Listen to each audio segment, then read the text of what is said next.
"We succeeded by cutting out the useless employees who held us back," Jason declared from the stage, his voice booming through the conference hall. The crowd erupted in applause as cameras flashed around him. I sat frozen at table 12, watching our biggest launch event transform into my public execution. The irony wasn't lost on me. After 14 years of keeping this company compliant and profitable, I was being branded as dead weight. My name is Denise Holloway, and I'm 52 years old. For over a decade, I had been the chief financial officer at Point Dynamics, a mid-sized manufacturing company based in Portland, Oregon. While others chased headlines and glory, I worked behind the scenes, ensuring our books were clean, our partnerships solid, and our compliance flawless. I wasn't the type to give flashy presentations or schmooze at networking events. I was the woman who made sure the numbers added up and the legal documents were bulletproof. But apparently, that wasn't enough for Jason Wexler, our new CEO who had swooped in 6 months ago with promises of modernization and growth. From day one, he made it clear that my methodical approach didn't align with his vision of a dynamic, forward-thinking organization.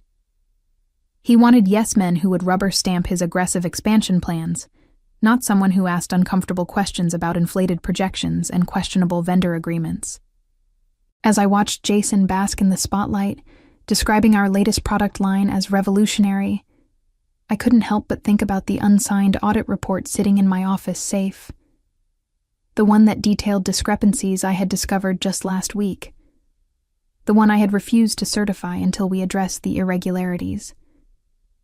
Jason had brushed off my concerns, insisting we could clean up the details later. But I knew better. I had spent my entire career building a reputation for integrity, and I wasn't about to compromise it now. The audience hung on Jason's every word as he painted a picture of unprecedented success and limitless potential. Investors nodded approvingly, their checkbooks practically visible in their eyes. I noticed several board members scattered throughout the crowd, all wearing satisfied smiles.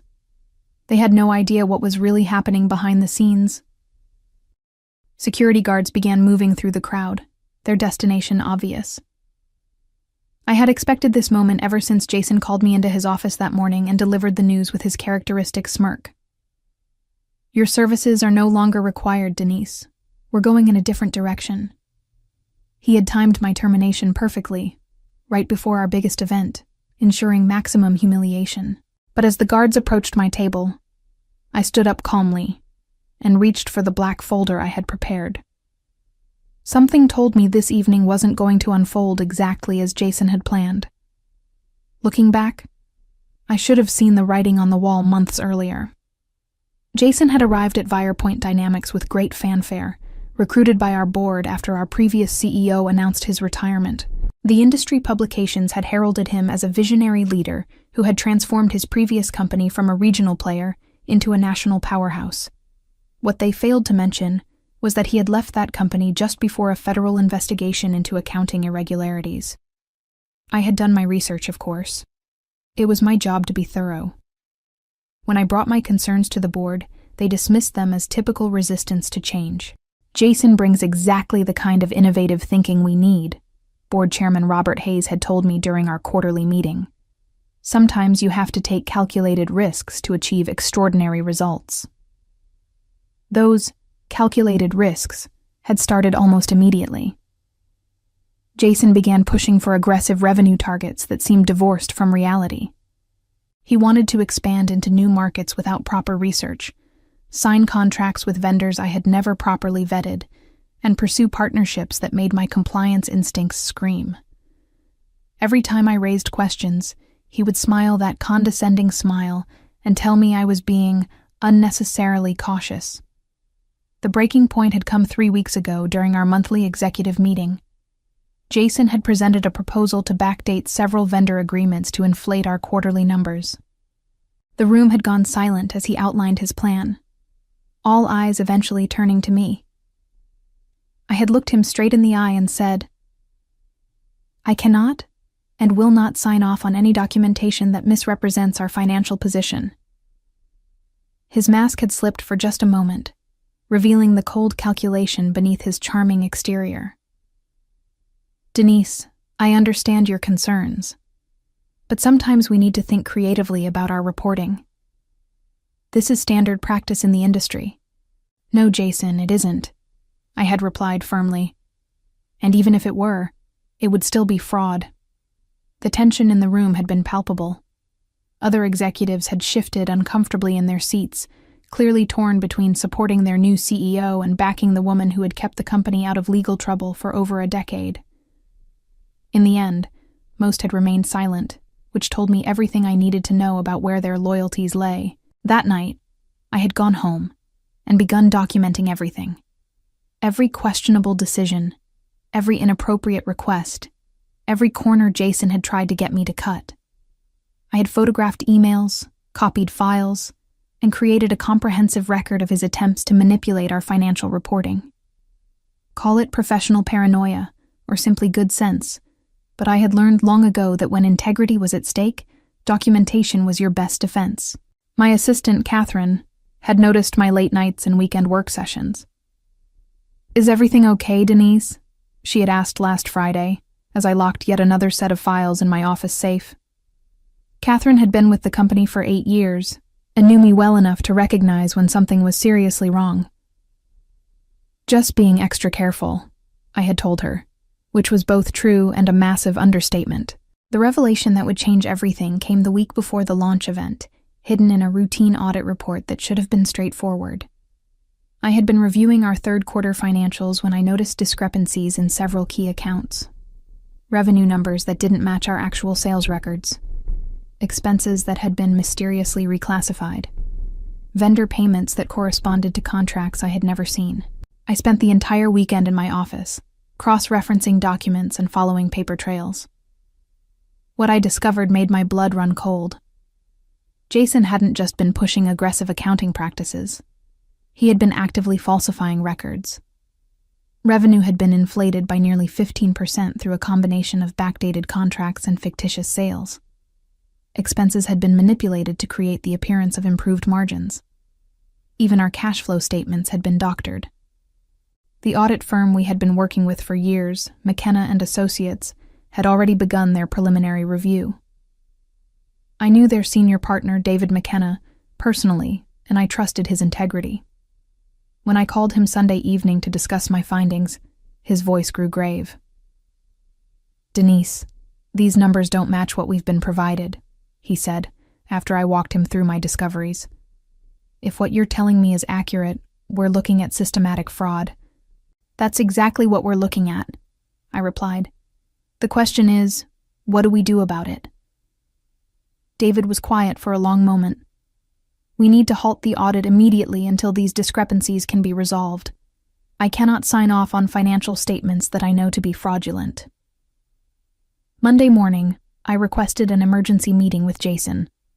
I walked into his office with a copy of the preliminary audit findings and my own documentation of the irregularities. His reaction was not what I had expected. Instead of denial or even anger, Jason had leaned back in his chair and smiled. "Denise, you're making this much more complicated than it needs to be. These are simply different ways of presenting the same information. Nothing we're doing is technically illegal." "Jason, this is fraud," I said, placing the documents on his desk. "We cannot present these numbers to investors or the board. I won't sign off on them." His smile never wavered. "Then perhaps it's time we discussed your future with this company." The threat was clear, but I held my ground. "Are you asking me to certify false financial statements?" "I'm asking you to be a team player." I stood up and gathered my documents. "Then I guess we have a problem." That conversation had sealed my fate, but it had also crystallized my resolve. Jason could fire me, humiliate me, even destroy my reputation. But he could not force me to compromise my integrity. As I prepared for what I knew would be my final week at Virepoint Dynamics, I made sure every piece of evidence was carefully preserved and organized. If Jason wanted to play hardball, I would be ready. The launch event would be the perfect stage for the truth to finally come to light. The evening of the launch event arrived with all the pomp and circumstance Jason had envisioned. The ballroom at the Everhart Hotel was decorated with Virepoint's corporate colors, and servers circulated with expensive wine and catered appetizers. Industry journalists mingled with potential investors, board members, and key clients. It was exactly the kind of high-profile gathering where Jason thrived. I arrived fashionably late, wearing my best black suit and carrying the folder that would change everything. Catherine had offered to attend with me for moral support, but I had declined. This was something I needed to do alone. As I entered the ballroom, I caught sight of Jason near the stage, surrounded by admirers and holding court like the consummate showman he was. The presentation began at 7 p.m. sharp. Jason took the stage with practiced confidence, his smile bright enough to power the entire hotel. He spoke passionately about innovation, market disruption, and Virepoint's bright future. The audience was captivated, hanging on his every word as he painted a picture of unprecedented growth and profitability. "Our third-quarter results exceeded all expectations," he declared, gesturing toward the large screen displaying our supposedly stellar financial performance. "Revenue is up 18% year-over-year, and our profit margins have improved significantly thanks to strategic operational improvements." I felt my stomach tighten as I watched him present the fraudulent numbers with such conviction. Several investors in the audience were nodding approvingly, clearly impressed by what they perceived as outstanding financial health. Board Chairman Robert Hayes beamed from his front row seat, obviously pleased with his choice of CEO. Jason continued his presentation, outlining ambitious expansion plans and projected growth targets that were based entirely on the falsified financial foundation he had constructed. "We're not just growing," he proclaimed. "We're revolutionizing how this industry thinks about efficiency and profitability." Then came the moment I had been dreading and anticipating in equal measure. Jason's expression grew serious as he prepared to address what he called necessary organizational changes. "Success requires difficult decisions," he began, his voice taking on a more somber tone. "To achieve the results you see today, we had to eliminate inefficiencies and remove obstacles to progress. Sometimes that means parting ways with employees who are resistant to change or unable to adapt to new methodologies." The audience listened intently, clearly buying into his narrative of tough but necessary leadership decisions. I could see several investors nodding in understanding, accepting the premise that successful companies sometimes had to make hard choices about personnel. "We succeeded by cutting out the useless employees who held us back," Jason declared with renewed energy, his smile returning. The crowd erupted in enthusiastic applause, and I felt the weight of every eye in the room. Some attendees knew exactly who he was referring to, and I could feel their gazes burning into me. Security guards began moving through the crowd, their destination unmistakably my table. Jason had orchestrated this moment perfectly, public humiliation followed by physical removal, all in front of the people whose opinions mattered most to our industry. It was a masterclass in character assassination. But as the guards approached, I stood up calmly and began walking toward the stage. The crowd grew quiet, sensing that something unexpected was happening. Jason's smile faltered slightly as he noticed my movement, but he quickly recovered, probably assuming I was about to make some kind of desperate plea or emotional outburst. I climbed the steps to the stage with measured composure, my black folder clutched firmly in my hands. The ballroom had fallen completely silent, hundreds of eyes focused on the unfolding drama. Jason maintained his confident demeanor, extending his hand as if to shake mine in some gracious gesture of farewell. Instead, I handed him the folder. "Congratulations on your success," I said clearly, my voice carrying throughout the silent room. My tone was perfectly cordial, even warm, which seemed to catch him off guard. Without another word, I turned and walked off the stage, through the crowd, and out of the ballroom. Behind me, I could hear the murmur of confused voices as Jason opened the folder that would destroy everything he had built. The folder contained everything. 14 pages of meticulously documented evidence that would unravel Jason's carefully constructed web of deception. As I drove home through the Portland streets, I imagined him opening that black cover and seeing the first page. A cover letter from McKenna and Associates, stating their refusal to certify our financial statements, pending resolution of significant irregularities in reported revenue and expense allocations. The second section contained printouts of the original sales records alongside the doctored versions Jason had submitted for the quarterly reports. Side-by-side comparisons that made the inflation impossible to deny. Revenue that had been artificially boosted through backdated contracts with vendors who had confirmed in writing that they had never agreed to the terms being reported. Page 7 detailed the expense reclassifications that had been used to improve our apparent profit margins. Legitimate operational costs that had been moved to different categories or written off entirely to create the illusion of efficiency improvements. Every manipulation was highlighted and cross-referenced with the original documentation. The most damaging section came toward the end: email printouts. Jason's own words, demanding that accounting staff find creative solutions to revenue shortfalls, and instructing department heads to think outside the box when it came to expense reporting. His digital trail of pressure and intimidation, preserved in black and white. The final pages contained statements from 3 key vendors who had been contacted by Jason's team about backdating agreements.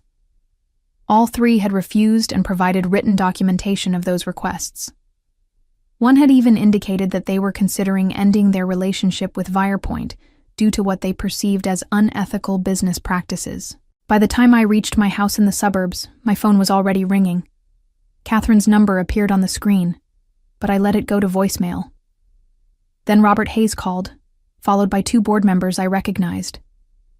Each call went unanswered as I poured myself a glass of wine and sat in my living room, finally allowing myself to feel the full weight of what had just transpired. The evening news was already running a story about disruption at a major Portland manufacturing company's launch event. While they didn't have details, they reported that several high-profile investors left abruptly following an unexpected interruption to the proceedings. One reporter mentioned that sources at the scene described what appeared to be a significant document exchange that caused visible distress among attendees. My phone buzzed with a text from David McKenna. Saw the news. Are you okay? I replied simply. Yes. The right thing was done. Catherine tried calling again, and this time I answered. Denise, what happened? The whole place went crazy after you left. Jason looked like he'd seen a ghost, and then investors started leaving in groups.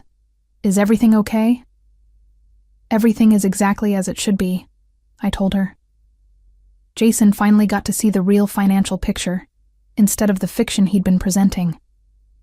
What do you mean? Catherine, you'll probably want to start looking for another position. Virepoint is going to face some serious challenges in the coming weeks. There was silence on the other end as she processed what I was telling her. Catherine was smart enough to read between the lines. Denise, what was in that folder? The truth, I said simply. Just the truth. After hanging up, I allowed myself a moment of satisfaction. For months, I had watched Jason manipulate numbers, pressure staff, and build his success on a foundation of lies. Tonight, that foundation had crumbled in front of the very people he had been trying to impress. The applause that had greeted his declaration about cutting useless employees would be the last celebration he would enjoy at Virepoint Dynamics. Wednesday morning brought the first wave of consequences. I woke to 17 missed calls and 43 text messages.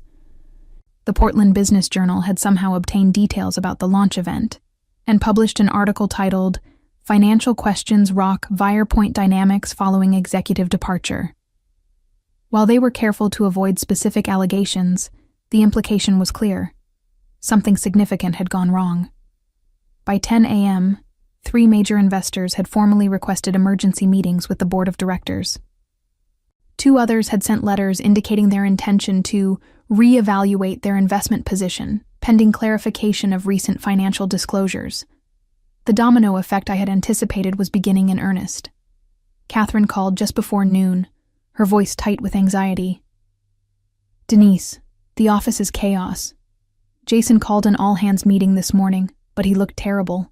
He kept saying everything was under control, but nobody believed him. Then David McKenna showed up with 2 other auditors, and they've been locked in the conference room with Jason and Robert Hayes for hours. What about staff morale? I asked, genuinely concerned for my former colleagues. People are scared. There are rumors about layoffs, about the company being in financial trouble. Some people are saying you were right all along about Jason, that he was cooking the books. The validation felt hollow. Being proven right about Jason's corruption provided no joy when it meant potential hardship for innocent employees who had simply been trying to do their jobs.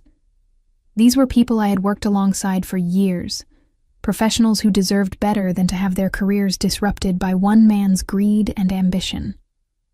Thursday brought news that Jason had been placed on administrative leave pending a comprehensive audit. The announcement came through a terse press release that cited ongoing financial review processes and the need for complete transparency during the evaluation period.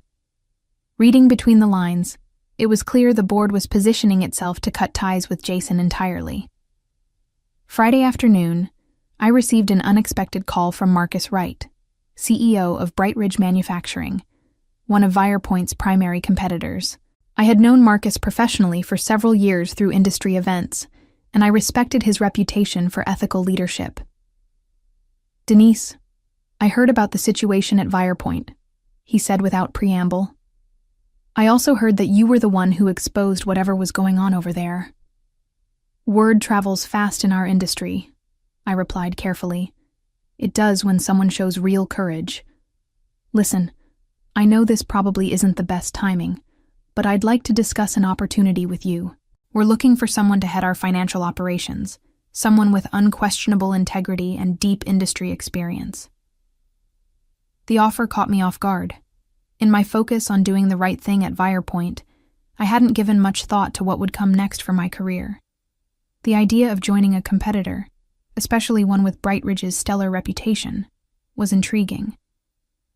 "I appreciate the interest, Marcus, but I should probably let things settle down before making any major decisions." "Of course. But Denise, what you did took real guts. The whole industry is talking about it. There are a lot of people who respect what you stood up for." After hanging up, I realized that my professional reputation, which I had worried might be damaged by the confrontation with Jason, was actually being enhanced. The industry was recognizing my actions not as corporate disloyalty, but as professional integrity. Other executives were seeing what happened at Virepoint as a cautionary tale about the importance of ethical leadership. The following week would bring even more dramatic developments, but for now, I allowed myself to feel cautiously optimistic about both the immediate consequences of my actions and the longer-term possibilities for my career. The final blow came exactly 1 week after the launch event, delivered with the cold precision of a federal investigation. I was having coffee at my kitchen table when Catherine called with news that would end Jason's career permanently. "Denise, the FBI is here," she whispered into the phone. "They arrived about an hour ago with warrants. They're seizing computers, files, everything. Jason was arrested at his house this morning." The speed of the investigation surprised even me. Apparently, one of the investors who had left the launch event had contacts within the Securities and Exchange Commission. The folder I had handed Jason hadn't just exposed him to our board and investors. It had triggered a federal investigation into securities fraud. "What about the staff?" I asked, my concern for my former colleagues overriding any satisfaction I might have felt about Jason's arrest. "Most people are being sent home while they complete the seizure. Human Resources is telling everyone that the company will continue operating, but honestly, nobody knows what's going to happen." The afternoon news confirmed what Catherine had told me, and more. Jason had been charged with securities fraud, wire fraud, and conspiracy to manipulate financial records. The charges carried potential sentences of up to 20 years in federal prison. Virepoint stock, which had been trading at record highs just days earlier, had been suspended pending the investigation. By evening, the story had reached the national business news. CNBC ran a segment about corporate fraud in mid-sized manufacturing companies, using Virepoint as a case study in how quickly fraudulent accounting practices could unravel. The reporter noted that the investigation had been triggered by whistleblower evidence provided by a former executive with intimate knowledge of the company's financial practices. Robert Hayes resigned from the board that same day, along with 2 other directors who had been instrumental in hiring Jason. The remaining board members appointed an interim CEO and announced their intention to cooperate fully with federal investigators. They also issued a public statement acknowledging that serious financial irregularities had been discovered and promising full transparency throughout the investigation. The irony was not lost on me. Jason had branded me as a useless employee who held the company back. In reality, I had been the only thing standing between Virepoint and complete destruction. My refusal to certify fraudulent financial statements hadn't just protected my own integrity, it had saved the company from even deeper legal troubles. 3 months later, I was sitting in the executive conference room at Bright Ridge Manufacturing, reviewing quarterly reports as their new chief financial officer. Marcus Wright had renewed his offer after the dust settled at Virepoint, and I had accepted, drawn by his commitment to ethical leadership and transparent operations. The transition had been remarkably smooth. Bright Ridge's financial systems were exactly what I had hoped to find: meticulously maintained, fully compliant, and refreshingly straightforward. After years of fighting Jason's attempts to manipulate our numbers, working with clean books felt like a relief I hadn't realized I needed. Virepoint had survived, though barely. The interim CEO had managed to steady the company by implementing aggressive cost-cutting measures and completely overhauling their financial reporting systems. They had also hired McKenna and Associates to conduct a comprehensive audit and implement new oversight procedures. Catherine had stayed on as part of the skeleton crew, working to rebuild the company's reputation and operations. Jason's trial was scheduled for the following year, but his legal team had already indicated they were seeking a plea agreement. Industry analysts estimated that his fraud had cost investors over $12 million in inflated valuations and false projections. Several civil lawsuits had been filed by pension funds and individual investors who had made decisions based on the fraudulent financial statements. The case had become a talking point throughout our industry about the importance of financial oversight and the courage required to speak truth to power. I had been invited to speak at 3 conferences about corporate governance and ethical leadership, though I had declined all requests. I preferred to let my actions speak for themselves. As I reviewed Bright Ridge's impeccable financial records, I reflected on how dramatically my life had changed since that night at the Everhart Hotel. Sometimes doing the right thing came with a cost, but sometimes it led to opportunities better than anything you had imagined. My phone buzzed with a text from David McKenna. Saw the Bright Ridge announcement. Congratulations on the new position. The industry is lucky to have someone with your integrity in a leadership role. Looking back on the path that had brought me here, I felt a quiet satisfaction in knowing that sometimes justice and professional success could align perfectly.